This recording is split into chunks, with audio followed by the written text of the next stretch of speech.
Alors, le premier fondement, et on va passer de proposition en proposition. Donc là, pensez bien à mettre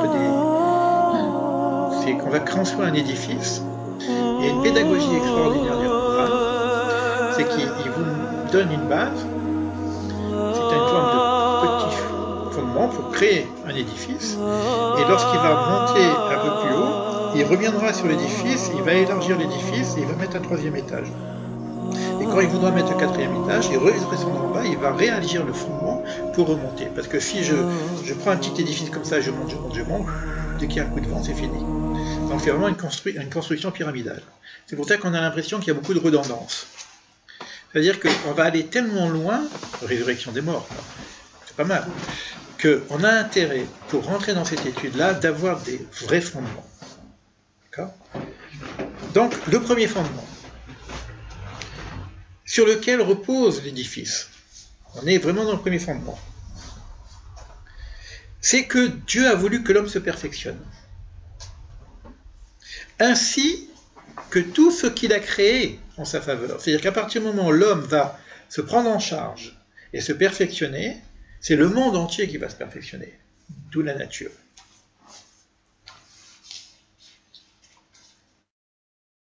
Et ça va être son mérite. Et sa récompense en même temps. Alors c'est quoi ce mérite? L'idée du mérite, on va essayer de comprendre pourquoi, comment cette notion du mérite est installée ici. Mais ça veut dire que, à partir du moment où j'ai peiné pour acquérir quelque chose, j'ai une satisfaction, j'ai un mérite. Si je reçois gratuitement, merci, mais bon, le pain de la honte. Donc il faut faire très attention quand vous donnez quelque chose à quelqu'un, de ne pas lui faire honte. D'accord ? C'est pour ça qu'il y a des règles.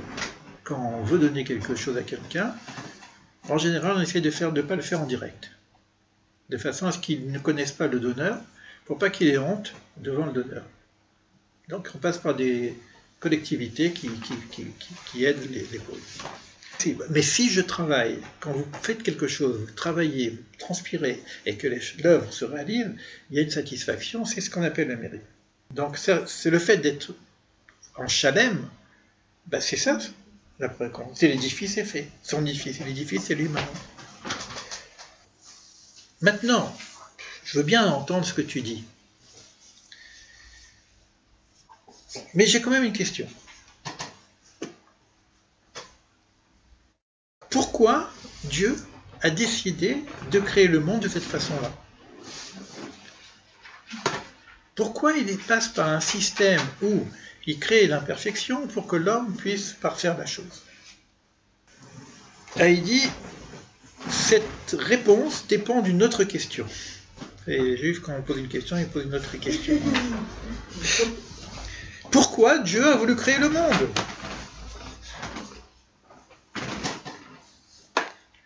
Alors l'âme dit, ok, 2 questions, mais réponds-moi à 2 questions, comme ça au moins, c'est sympa comme truc.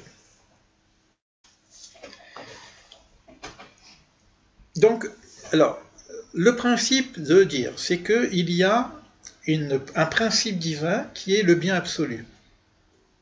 On est d'accord avec ça? Or, qu'est-ce que c'est le bien absolu? C'est quoi le bien?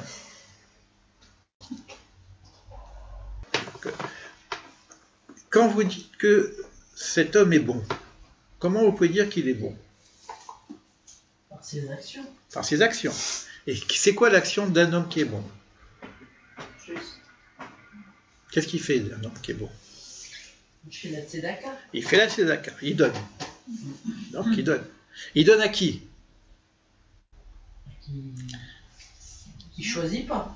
Non mais il donne. À des gens qui ont besoin. Quelque chose, oui. Donc, l'idée de bonté nécessite qu'il y a un don à quelque chose qui a besoin de recevoir.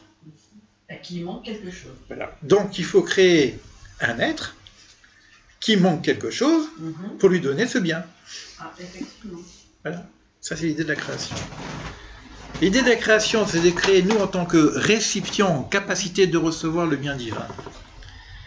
Donc il faut qu'on ait ce manque. Ah ben oui. Eh oui, Mais on a tous un manque. Et on a ce manque de bien, parfait. Donc Dieu, eh ben oui, la logique elle est claire. Donc l'idée de la création, c'est quoi? C'est puisque l'idée c'est de l'émanation, il faut donc créer un récepteur. Un récepteur qui va recevoir cette émanation. Ah bon, ça ne fonctionne plus comme ça aujourd'hui, parce qu'on a fait tellement de bêtises qu'on ne sait plus où on en est. On est plein de nous-mêmes, donc on n'est plus creux. On est rempli, donc on est rempli de plein de choses. Mais si j'arrive à être le récepteur du divin, c'est-à-dire que j'arrive à creuser en moi suffisamment pour qu'il y ait de l'espace vide pour recevoir le divin, ben à ce moment-là, tout marche bien. Je suis en manque de Dieu.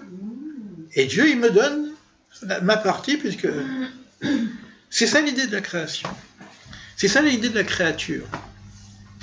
L'idée de la créature, c'est pas le truc tout fermé, parfait, etc. L'idée de la créature, c'est qu'il y a une relation. Donc, la notion d'amour aussi, elle est basée sur ça. C'est pas simplement aimer, c'est le besoin d'être aimé. Donc, il y a un besoin. Donc, j'ai le besoin de plénitude. Et la plénitude est donnée par Dieu. D'accord? Vous avez compris ce principe? C'est bon pour la première étape? Donc la nature du bien de prodiguer, dans ce but, il y a une nécessité d'une créature.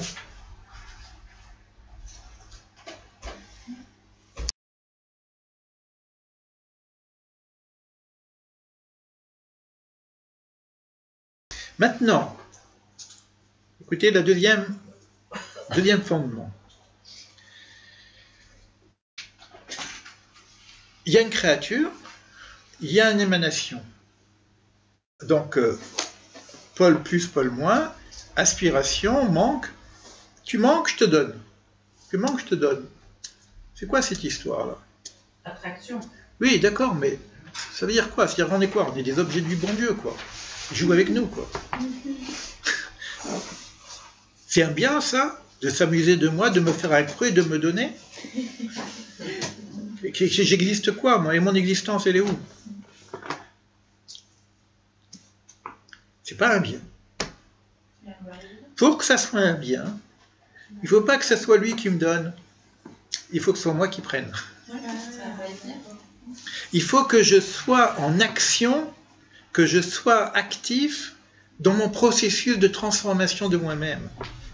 Si Dieu me crée manquant et me finit, et il me crée parfait, eh ben, il me crée parfait tout de suite. Ça n'a pas de sens de me dire je vais créer un manque pour le combler. Non, je crée un manque pour que toi tu le combles. Et ça, c'est la perfection. De me dire je vais créer un manque pour le combler. Non, je crée un manque pour que toi tu le combles. Et ça, c'est la perfection. Ça, c'est l'objet de la...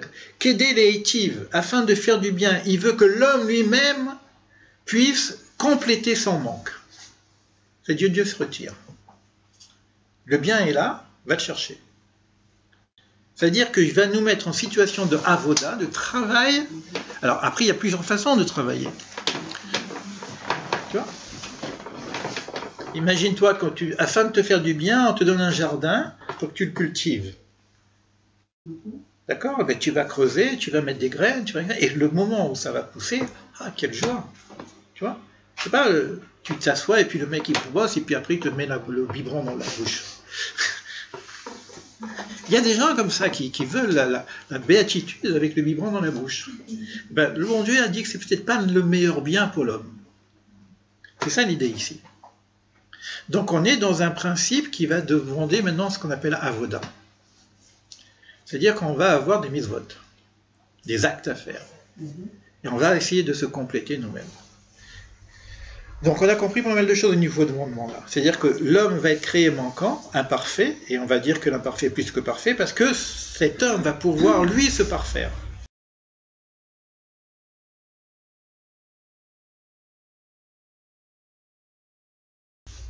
Regardez le texte biblique.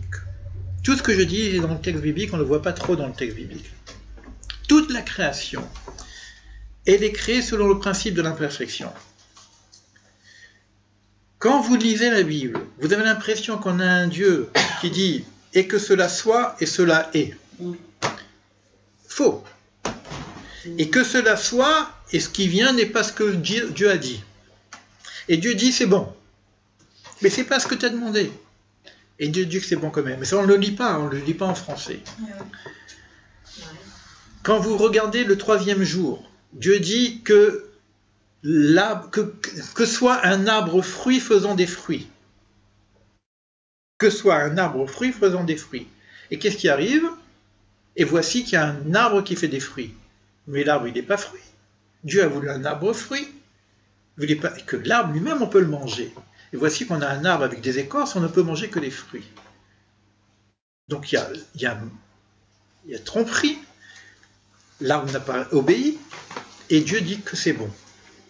C'est quoi? Mon maître disait c'est quasi bon. C'est suffisamment bon pour que ça puisse se parfaire. Et toute la création est comme ça. Il y a plein de paradoxes. Il y a des fautes d'orthographe, il y a des paradoxes qui nous indiquaient qu'il y a entre le monde de la vérité, du principe création, bara, et le monde de la réalité, principe asya, principe de ce monde-ci, il y a un décalage. Et c'est ce décalage que nous devons compléter. Le monde de la Beria, c'est le plan de la création, c'est le monde de la vérité.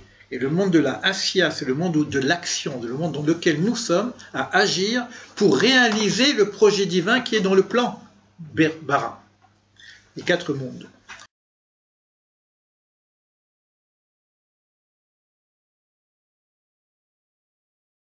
Atzilut, la pensée divine, Beria, le plan, Yetzira, les fondations, Asya, l'action. Et nous sommes dans le monde de l'action. Mais on a les fondations, on a les fondements pour pouvoir construire le monde, et on a le plan. Donc on a la possibilité d'y arriver. Et le projet, c'est moi. Mais moi, je suis quoi? Ben, je ne suis pas fini. Et c'était quoi le plan? Adam Kadmon va retrouver le plan de l'Adam. Pas Adam Arishon, pas l'homme de la création que vous voyez. L'homme du principe avant la création. Quand vous lisez la Bible, et on a fini le 6 jours de la création, et l'homme est créé à son image et à sa ressemblance, d'accord? 2e chapitre, je ne vais pas vous le prendre, je l'ai fait plusieurs fois. 2e chapitre de la Bible. À la fin, c'est Shabbat. Dieu dit, j'arrête l'œuvre pour faire. Tu arrêtes ou tu fais? C'est ce qu'on fait tous les Shabbats. Yom HaShishi. Et ça se termine, je fais Shabbat pour faire. Mais attends, tu t'arrêtes ou tu t'arrêtes pas? Non. Dieu s'arrête pour que l'homme puisse rentrer dans le monde de l'action. Parce que si Dieu est en train d'agir devant nous, d'une façon visible, on ne peut rien faire. On n'est pas libre. On ne peut pas agir. Si la Hashgacha, elle est visible, il n'y a plus de place pour l'homme. C'est ça qu'on appelle le Tzimtzum. C'est-à-dire, non simplement Dieu se retire pour laisser un espace à la création du monde, mais il nous laisse agir. Il contrôle tout. Mais il laisse l'homme agir pour qu'il réalise ce plan. Et on a le plan. Au niveau de la Kabbale, on appelle ça Adam Kadmon, etc. Il y a des éléments qui nous permettent. 2e chapitre de la Bible. Il n'y a pas d'homme, il n'y a pas d'arbre, il n'y a pas de plantes. Pourquoi? On les avait créés le 3e jour. Pourquoi il n'y a pas d'arbre? Parce qu'il n'y a pas de pluie, il n'y a pas d'homme pour cultiver. Comment il n'y a pas d'homme? On a créé l'homme le 6e jour. 2e chapitre, il n'y a plus d'homme? Non, il n'y a pas encore d'homme. L'homme de la Beria, qui est créé le 6e jour, c'est pas l'homme. C'est l'homme du plan, avec son imperfection. Et après, il va y avoir l'homme de la formation, va Yetzer Adam, et il va former l'homme. Et après, il va y avoir l'homme de l'action. D'accord? Donc on voit bien qu'entre le projet divin, le plan, la réalisation, il y a plusieurs niveaux. C'est-à-dire qu'on va vous montrer un plan, et on va vous montrer un monde qui ne correspond pas tout fait au plan, et on vous dit, arrangez le monde. Et vous êtes responsable du monde. C'est ça, cette idée-là qui est exprimée ici. Mais pour y arriver, on a besoin de principes. Si je n'ai pas les principes, comment je fais? Pourquoi on va le voir, le texte il va nous montrer à quel moment il va y avoir des mots qui vont nous empêcher presque de pouvoir y arriver. Alors, on est bien d'accord qu'il nous faut des éléments maintenant.